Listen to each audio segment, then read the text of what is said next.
Hello students, स्वागत है आपका डिफेंस ट्यूटर के इस वीडियो में। आज की इस वीडियो में हम बात करेंगे कोस्ट गार्ड नाविक जीडी, डीवी और यांत्रिक के लिए अग्नि बैचेज के साइंस के प्रैक्टिस सेट नंबर 36 को। जैसा कि आपको पता है कि आपके एग्जामिनेशन डेट अब आ चुके हैं, सो हमारे द्वारा भी आपके लिए मोर नंबर ऑफ़ वीडियोस एक दिन में देने का प्रयास रहेगा। और आपको भी हम बता दें, ज़्यादा से ज़्यादा वीडियोस को देखिएगा, ज़्यादा से ज़्यादा वीडियोस को सपोर्ट कीजिएगा, ज़्यादा से ज़्यादा वीडियोस को लाइक करके अपना जो भी सुझाव हो अपना कमेंट बॉक्स में लिखिएगा। ठीक है, तो जो भी सुझाव होगा अपना कमेंट बॉक्स में जरूर लिखिएगा, ताकि हम आपके लिए और भी इसी तरह के रेगुलर एक दिन में ज़्यादा वीडियोस दे पाएंगे। क्योंकि एग्जामिनेशन के टाइम अब नज़दीक आ चुके हैं। आपका कुछ बच्चों का 26 को एग्जामिनेशन है, कुछ बच्चों का 25 को भी एग्जामिनेशन हो सकता है। सो आपको हम बता दें कि अब बस समय कम है, तो जितना ज़्यादा से ज़्यादा हो सके अपने पढ़ाई पर फोकस कीजिए।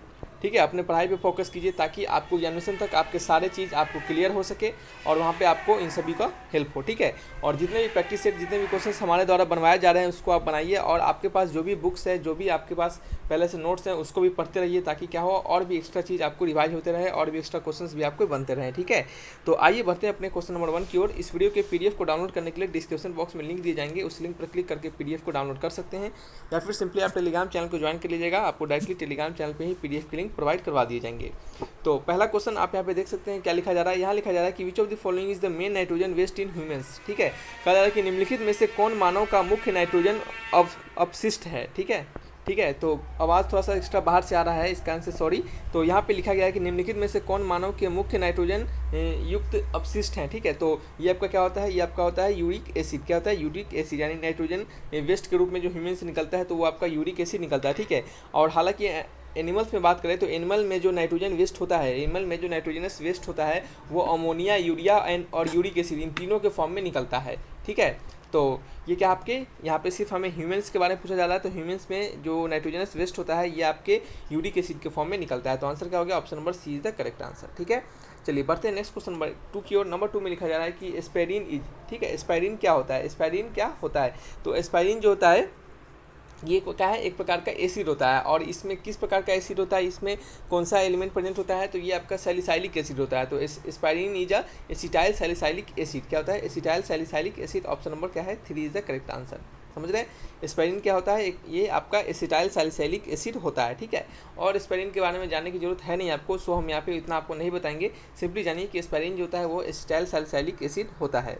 नेक्स्ट क्वेश्चन आपका क्वेश्चन नंबर 3, यहाँ पे लिखा जा रहा है कि which of the following is petroleum wax. ठीक है, इनमें से कौन सा पेट्रोलियम वैक्स है, निम्नलिखित में से कौन सा पेट्रोलियम मोम है। देखिए, वैक्स जो होते हैं वो अलग अलग प्रकार से अलग अलग जगहों से निकाले जाते हैं। ठीक है, लेकिन यहाँ पे आपसे पूछा जा रहा है कि पेट्रोलियम से निकलने वाला, यानी पेट्रोल से निकलने वाला जो वैक्स होता है वो क्या होता है। ठीक है, तो आपको बता दें कि जैसे जब मधुमक्खी का जो छत्ता होता है, मधुमक्खी से जो छत्ता जब वहाँ पे हटाया जाता है, उसमें से मध निकाल के, उसमें से हनी निकाल के जो बच जाता है, उसके अंदर व्हाइट कलर का एक इस तरह से लंबा सा बचता है। तो ये जो व्हाइट कलर का होता है वो भी क्या होता है, वैक्स के रूप में ही यूज किया जाता है। ठीक है, तो उसे हम मधुमक्खी यानी बीज वैक्स कहते हैं। और पेट्रोलियम वैक्स जो होता है उसे हम क्या कहते हैं, उसे हम पैराफिन वैक्स कहते हैं। क्या कहते हैं, पैराफिन वैक्स, यानी पेट्रोलियम को डिफाइन करने के दौरान जो वैक्स निकलता है हमें, वो क्या होता है, आपका पैराफिन वैक्स होता है। ठीक है, तो आंसर क्या हो गया, option number 3 is the correct answer.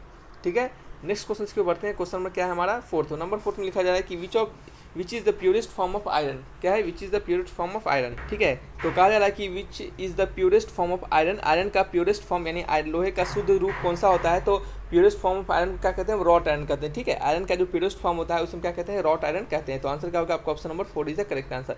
Iron का जो सिंबल होता है, ये सब आपको छोटी छोटी चीज़ पता होना चाहिए। आयरन का जो सिंबल होता है वो Fe होता है। ठीक है, आयरन का जो आपका एटॉमिक नंबर होता है, एटॉमिक नंबर वो कितना होता है, तो आइटम का एटॉमिक नंबर क्या था, 26 होता है। ठीक है, आयरन जो होता है ये फर्स्ट ट्रांजिशन सीरीज क्या है, ट्रांजिशन मेटल का एलिमेंट होता है। ठीक है, ट्रांजिशन मेटल या फिर लिख सकते हैं एलिमेंट ऑफ ट्रांजिशन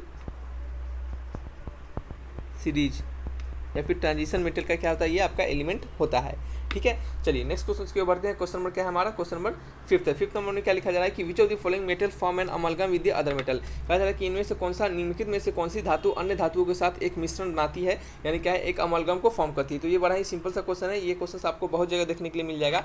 तो आपके जो अमलगम कौन से एलिमेंट के साथ हम मिलकर अमलगम बनाते हैं, तो मरकरी क्या होता है, मरकरी यानी आपका मरकरी के साथ हम मिलकर क्या करते हैं, विच of the following metal forms an amalgam with other metal, यानी मरकरी जो होता है वो अदर मेटल के साथ मिलकर क्या होता है, अमलगम को फॉर्म करता है। मरकरी में क्या करते हैं, हम सिल्वर को थोड़ा मिलाते हैं और बहुत सारे लोग कॉपर भी उसमें मिलाते हैं, तो ये क्या होता है, इसको मिला के हम अमलगम बनाते हैं। और अमलगम का जो ज़्यादातर यूज होता है वो आप टूथ कैविटी यानी दांत में जो डिके हो जाते हैं उसमें भरने के लिए भी हम अमलगम का उपयोग करते हैं। ठीक है, तो सिंपली समझिए कि अमलगम के साथ, मरकरी के साथ हम अदर मेटल को मिलाकर हम क्या करते हैं, अमलगम फॉर्म करते हैं। और अमलगम में हम सिल्वर का भी उपयोग करते हैं अदर मेटल के तौर पे। ठीक है, और बता दें आपको कि मरकरी उसमें हमेशा प्रेजेंट रहता ही है, अमलगम रहेगा तो मरकरी उसमें प्रेजेंट रहेगा। और अमलगम का हम दांत की कैविटी को या फिर दांत में छेद हो जाता है उसको हम भरने के लिए उपयोग करते हैं। ठीक है, तो आंसर क्या होगा आपका, option number 4 is the correct answer. Next question के बढ़ते हैं। क्वेश्चन नंबर क्या है, 6 है हमारा। 6 में कहा जा रहा है कि which of the following is used in making smoke bombs. ठीक है, स्मोक बॉम्ब को बनाने के लिए कौन सा, किस एलिमेंट्स का हम किस इसमें से धातु का यूज करते हैं। ठीक है, बताइए इसका आंसर क्या होगा। तो सिंपल सी बात है कि जो आपने स्मोक बम के बारे में जाने होंगे, आपने स्मोक बम के बारे में पहले भी शायद थोड़ा मोड़ा कहीं पढ़ा होगा या फिर सुना होगा। जैसे आप देखते होंगे कभी भी कहीं पे सेना जब जाते हैं लड़ने के लिए, तो उनके कोई भी एक अपने घायल हो जाते हैं, कोई अपने आदमी उनके घायल हो जाते हैं, कोई अपने सोल्जर्स घायल हो जाते हैं, तो वो क्या करते हैं, स्मोक बम को मारते हैं और वहाँ से उसको लेके चले जाते हैं। ठीक है, तो यहाँ पे जो स्मोक बम होता है उसमें हम क्या करते हैं, उसमें हम कार्बन का यूज करते हैं। क्या करते हैं, कार्बन का यूज करते हैं। ठीक है, ये कार्बन क्या करता है, आपके जैसे ही कार्बन अंदर जाता है, आपके सांस के अंदर जाता है कार्बन।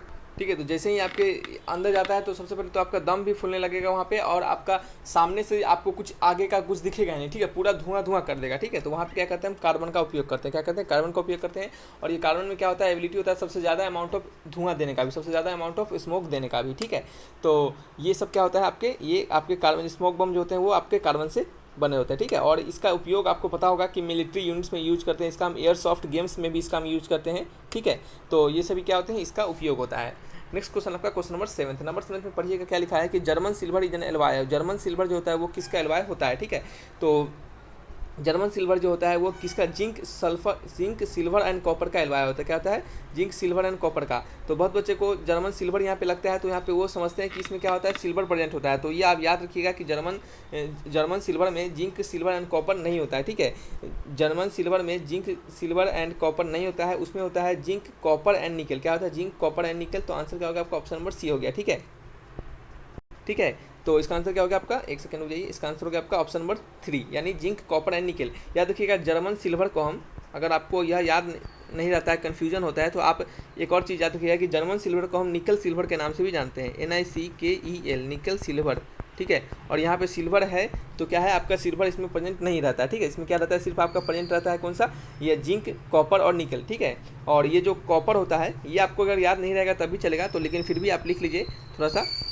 तो कॉपर जो होता है इसमें आपका वो कितना मात्रा में होता है, तो कॉपर जो होता है वो आपका 60% रखा जाता है। कॉपर कितना, 60% कॉपर रखा जाता है। निकल, ठीक है, निकल कितना रखा जाता है, निकल रखा जाता है 20%। और आपका जिंक जो होता है वो कितना आपका, ये भी आपका 20%। इसको मिलाकर क्या करते हैं, हम आपके जर्मन सिल्वर को फॉर्म करते हैं, और हम जर्मन सिल्वर को क्या करते हैं, निकल सिल्वर के नाम से भी जानते हैं। ठीक है, यहाँ तो याद रखिएगा कि यहाँ पे जर्मन सिल्वर में तो आपको नहीं पता चलेगा, लेकिन निकल सिल्वर में पता चल जाएगा। ठीक है, कि यहाँ पे क्या होता है, एक जो एलिमेंट होता है उसमें निकल भी प्रेजेंट होता है। ठीक है, तो क्या क्या प्रेजेंट हो गया जर्मन सिल्वर में, जिंक हो गया, कॉपर हो गया, निकल हो गया। सिल्वर होता है क्या, सिल्वर नहीं होता है। ठीक है, इस बात को याद रखिएगा। नेक्स्ट क्वेश्चन आपका क्वेश्चन नंबर 8 में लिखा जा रहा है कि a metal is expose to the atmosphere for some time, it becomes coated with green carbonate, the metal must be. ये बहुत बढ़िया क्वेश्चन है, याद रखिएगा। इस क्वेश्चन को पूछा जा सकता है आपको, पहले भी पूछे गए हैं ये क्वेश्चन। तो यहाँ पे लिखा गया है कि जो मेटल जो है अगर एटमॉस्फेयर में एक्सपोज करते हैं, कौन से इनमें से मेटल जो दिए गए ऑप्शन में से कौन से मेटल को हम अगर एटमॉस्फेयर में एक्सपोज कर देंगे, एटमॉस्फेयर में छोड़ देंगे खुला, तो क्या करेगा, वो ग्रीन कलर का सब्सटेंस क्या करेगा, ग्रीन कलर का कार्बोनेट फॉर्म कर लेगा अपने ऊपर। ठीक है, ग्रीन कलर का कार्बोनेट अपने ऊपर फॉर्म कर लेगा,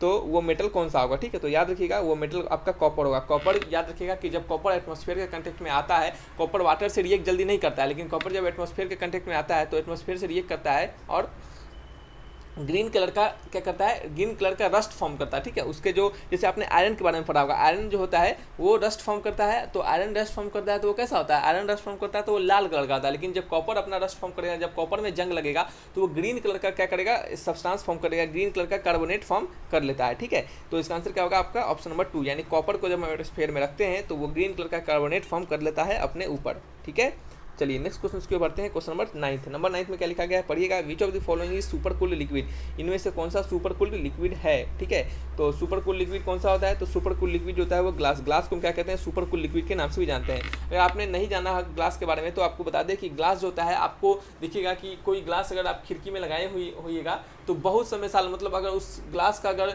समय बहुत पुराना हो गया होगा, 40-50 साल से ऊपर उस ग्लास का समय हो गया होगा, ठीक है, तो ग्लास आपको दिखेगा नीचे से उसका लेयर मोटा होता दिखेगा और ऊपर से आपको उसका लेयर पतला होता दिखेगा। ठीक है, तो कहा जाता है कि ग्लास जो होता है वो सुपर कूल्ड लिक्विड होता है। ठीक है, लिक्विड को बहुत ही क्या कर दिया जाता है, आपको कूल्ड करके रख दिया जाता है, जमा के रख दिया जाता है। ठीक है, और ग्लास जो होता है वो भी एक प्रकार का लिक्विड ही माना जाता है। क्यों, क्योंकि बहुत समय के बाद उसमें पाया जाता है कि बहुत धीरे धीरे ऊपर से ग्लास क्या होता है, कह सकते हैं कि जैसे कैसे किसी कोई लिक्विड अगर हम किसी प्लेट पे डाल दे तो प्लेट पे यहाँ से लिक्विड ऐसे ऐसे करके नीचे आ जाता है, उसी प्रकार ग्लास के जो मॉलिक्यूल्स होते हैं, ग्लास के जो मटेरियल्स होते हैं वो ऊपर से धीरे धीरे करके नीचे आ जाते हैं और नीचे जाके जम के नीचे का जो परत को वो मोटा बना देते हैं। ठीक है, तो इस कारण से भी ऐसा ऑब्जर्व किया गया साइंटिस्ट के द्वारा। हम लोग तो ऐसा ऑब्जर्व नहीं कर सकते हैं। अब 5 दिन ग्लास को देखेंगे तो थोड़ी दिखेगा कि ऊपर से गल के नीचे आ रहा है। ठीक है, अगर 5 दिन में ग्लास गल के गिर जाएगा तो पता चलेगा लोग ग्लास ही नहीं लगवाएगा। ठीक है, तो ऐसा तो नहीं होता है, ये आपके साइंटिस्ट लोग ऑब्जर्व करते हैं। सो आपको इसमें नहीं दिखेगा, लेकिन आपको पढ़ना है, उन्होंने ऑब्जर्व करके बताया है। तो ग्लास को हम क्या कहते हैं, इस कारण से भी सुपर कूल्ड लिक्विड कहते हैं। तो आंसर क्या हो गया आपका, option number 3 is the correct answer. ठीक है,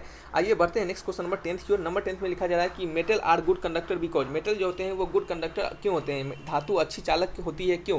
तो ये जो क्वेश्चन है ये बहुत ही सिंपल सा क्वेश्चन है। अगर आप ऑप्शन नंबर 4 को पढ़िएगा तो आपको जरूर बिल्कुल सही आंसर मिल जाएगा। पहले को पढ़ते हैं, दे कंटेन फ्री इलेक्ट्रॉन्स। दूसरा को पढ़ते हैं, the molecules is them are very close to each other, the molecules is them collide very freely, they contain reflecting surface. तो क्या मटेरियल गुड कंडक्टर होते हैं उनके फ्री इलेक्ट्रॉन्स के कारण, या फिर उनके जो मॉलिक्यूल्स होते हैं वो बहुत पास होते हैं इस कारण से, या फिर वो अच्छे से फ्रीली कोलाइडली कर जाते हैं इस कारण से, या फिर रिफ्लेक्टिंग सरफेस उनके पास होते हैं इस कारण से। तो सिंपल सी बात है कि ये तीनों जो लॉजिक है ये बिल्कुल रद्दी है, बेकार है। ठीक है, फालतू का लॉजिक है। आप समझ सकते हैं कि जब तक किसी भी एलिमेंट्स को यानी किसी भी धातु को अच्छा चालक बनना है, अच्छा गुड कंडक्टर बनना है, ठीक है, तो उसको क्या करना पड़ेगा, उसके बाद मस्ट बी या फ्री इलेक्ट्रॉन्स। उसके बाद क्या होगा, एक फ्री इलेक्ट्रॉन्स कम से कम प्रेजेंट होगा, क्योंकि करंट को मूव करने के लिए फ्री इलेक्ट्रॉन्स का होना जरूरी है। जब तक फ्री इलेक्ट्रॉन्स प्रेजेंट नहीं होगा तब तक हमारा कोई भी करंट मूव नहीं होगा। जैसे आपने पढ़ा होगा, हमने आपको बताया भी है पहले से भी कि ग्रेफाइट जो होता है ये क्या होता है, आपका गुड कंडक्टर होता है। ग्रेफाइट जो होता है गुड कंडक्टर होता है, CONDUCT। और ग्रेफाइट गुड कंडक्टर है, क्यों गुड कंडक्टर होता है, क्योंकि इसके पास एक फ्री इलेक्ट्रॉन्स होता है,